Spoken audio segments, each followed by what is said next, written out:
how to fix Twitter age verification error.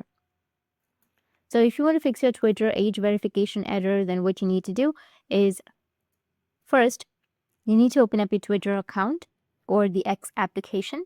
Now click on your profile, which will be in the top right or the top left. Now from here, tap on the profile again. It will take you to this kind of interface, right? Now go with edit profile. Under edit profile, you will have date of birth here, right? So click on the date of birth. Now update your date of birth. Even you've added correct, update it again. Then save. Now go back again. Click on your profile, which will be in the top left. Scroll down, go with settings and support. Under that, go with settings and privacy. Now from here, you need to go with privacy and safety. Under that, you will have an option of content you see.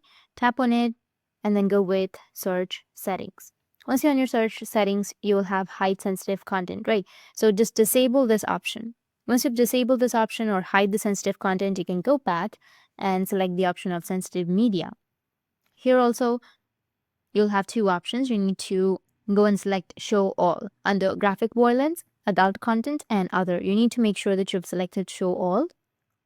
Now go back again, and here you will have your account. Tap on your account, tap on account information, and then tap on log out. Simply just log out of your account and then log into your account again, and the problem will be fixed. That's it. And if you have any questions, feel free to comment below. Thanks for watching.